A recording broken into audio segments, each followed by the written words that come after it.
Hello friends, welcome to our channel. நான் உங்கள் பிரியா பாலு. இன்றைக்கி ஒரு சூப்பரான இந்த கிளைமேட்டுக்கு தேவையான ஒரு ரெசிபி நண்டு வாங்கிட்டு வந்திருந்தாங்க. அதை நம்ம இப்போ செய்ய போகிறோம். இது சளியெல்லாம் நல்லா க்யூர் பண்ணுங்க. இருமல் சளியெல்லாம் நல்லா க்யூர் பண்ணும். வாரத்தில் ஒரு தடவையாவது நண்டு வாங்கி பசங்களுக்கு பிள்ளைங்களுக்கும் பெரியவங்களுக்கும் செஞ்சு கொடுங்க. சூப்பராக இருக்கும். வாங்க வீடியோக்குள்ளே போகலாம். கேஸ் ஆன் பண்ணி கடாய் வச்சுக்கலாம். கடாய் ஹீட் ஆனதும் ஒரு 3 ஸ்பூன் அளவுக்கு எண்ணெய் ஊற்றிக்கலாம். நண்டுக்கெல்லாம் ரொம்ப எண்ணெய் வேண்டாம். ஒரு 3 ஸ்பூன் அளவுக்கு எண்ணெய் ஊற்றிக்கலாம். எண்ணெய் காஞ்சிடுச்சு. ஒரு ஸ்பூன் அளவுக்கு சோம்பு பொரிஞ்சிருக்கோம். 2 பிரிஞ்சி இலை, 2 கிராம்பு, 2 பட்டை போட்டு கொத்து கருவேப்பிலை போடும்போது போடுங்க, செவிக்கும். 2 கீரின பச்சை மிளகாய், ஒரு 6 பல்லு உரிச்ச பூண்டு தட்டி வச்சுருக்கிறது அதையும் போட்டு லைட்டாக ஃப்ரை பண்ணணும். இப்போ மீடியம் சைஸ் வெங்காயம் ஒரு 2 வெங்காயம் கட் பண்ணியிருக்கேன். அதையும் இதில் போட்டு நல்லா ஃப்ரை பண்ண போகிறோம். வெங்காயம் ஓரளவுக்கு ஃப்ரை ஆகிடுச்சு. இந்த பதம் போதும். இப்போ இஞ்சி பூண்டு பேஸ்ட்டு அரைச்சி வச்சுருக்கேன். அதையும் இதில் போடுறேன். நண்டுக்கு ரொம்ப இஞ்சி போடணுன்னு அவசியம் இல்லை. 2 மீடியம் சைஸ் தக்காளி மிக்ஸி ஜாரில் அரைச்சி வச்சது அதையும் இதில் மிக்ஸ் பண்ணி 1/4 ஸ்பூன் அளவுக்கு மஞ்சள்தூள். எண்ணெய் பிரிஞ்சு வந்துடுச்சு. இந்த ஸ்டேஜில் நம்ம ஒரு 1/2 kg நண்டு வாங்கிட்டு வந்திருந்தாங்க. அதை நல்லா க்ளீன் பண்ணி எடுத்துருக்கேன். க்ளீனிங் ப்ராசஸை இன்னொரு வீடியோவில் நான் போடுறேன். இதை இதுலேயே போட்டுடலாம். இதுலேயே தேவையான அளவுக்கு உப்பு போட்டுக்கலாம். நான் கல் உப்பு தான் யூஸ் பண்ணுறேன். ஒரு பெரட்டில் அடியிலேருந்து மசாலா நல்லா மிக்ஸ் ஆகும். அதுக்கப்புறம் நம்ம காரத்துக்கு மிளகாத்தூள் யூஸ் பண்ணலாம்.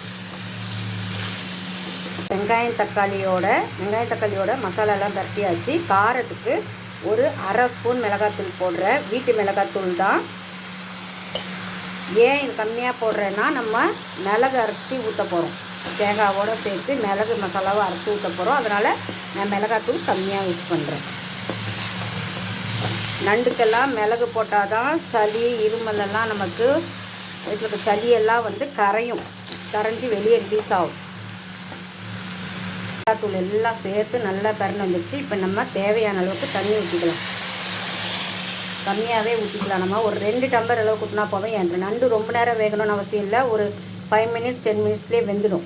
தேவையான அளவுக்கு தண்ணி ஊற்றியாச்சு. நண்டு நல்லா கொதி வரட்டும். கொதி வரும்போது கொஞ்சம் மீடியம் ஃப்ளேமில் வச்சு கொதித்தோம்னா இன்னும் டேஸ்ட் நல்லா உரைக்கும். அந்த எசன்ஸ் எல்லாம் அந்த நண்டுடி சதையில் இறங்கும். அதுக்குள்ளே நம்ம கிரேவிக்கு தேவையான தேங்காய் மசாலாவை ரெடி பண்ணிடலாம். இதில் இப்போ 2 தேங்காய் பத்தை, 1 ஸ்பூன் அளவுக்கு சோம்பு, 1/4 ஸ்பூன் சீரகம், 2 ஸ்பூன் மிளகு, இதை ஒரு 1/4 டம்ளர் தண்ணி ஊற்றி நல்லா நைஸாக அரைக்க போகிறோம். இது ஆப்ஷனல் தான். சில பேர் தேங்காய் அரைச்சி ஊற்ற மாட்டாங்க. வெறும் கடைசியில் பெப்பர் மட்டுமே போட்டு தூவி அப்படியே எடுத்தால் சூப்பராக இருக்கும். நாங்கள் 1 பத்தை 2 பத்தை தேங்காய் போட்டு கிரேவி மாதிரி இன்னும் திக்காக வேணுன்றதுனால அது நாங்கள் இந்த மாதிரி பண்ணுவோம். நீங்கள் தேவையில்லைன்னா நீங்கள் வெறும் கடைசியில் பெப்பர் போட்டு கொத்தமல்லி தூவி இறக்கிட்டோம்னா சூப்பரான நண்டு கிரேவி ரெடி ஆகிடும். நான் இப்போ மசாலா வரைச்சிக்கலாம். பாருங்கள், தலை கொதிக்குது. இப்போ இதில் காரம் உப்பெல்லாம் இருக்கான்னு கூட நம்ம டேஸ்ட் பண்ணி பார்த்துக்கலாம். இப்போ இதை மீடியம் ஃப்ளேமில் வச்சுக்கலாம். மீடியம் ஃப்ளேமில் வச்சோம்னா நமக்கு எசன்ஸ் இன்னும் கொஞ்சம் நல்லா இறங்கும். அரைச்சி வச்சுருக்கிற மசாலாவை அதில் மிக்ஸ் பண்ண போகிறோம். மசாலாவை மிக்ஸ் பண்ணிடலாம். கொஞ்சம் தண்ணி ஊற்றி, ஜாரில் இருக்கிறத கொஞ்சம் தண்ணி ஊற்றி அதையும் போட்டு நல்லா கிளறி விடலாம். இப்போ மசாலாலாம் போட்டுட்டோம். ஒரு கிளறி ஒரு 1 மினிட் மட்டும் கொதிச்சா போதும். 1 மினிட் கொதித்த பிறகு நம்ம கொத்தமல்லி தூவி மூடி வச்சிட்டோம்னா சூப்பரான நண்டு கிரேவி ரெடி. இந்த சாப்பாட்டுக்கு, டிஃபனுக்கு எல்லாத்துக்குமே நம்ம யூஸ் பண்ணிக்கலாம். சளி இருமலுக்கெல்லாம் நல்ல ஒரு ரெசிபி இது.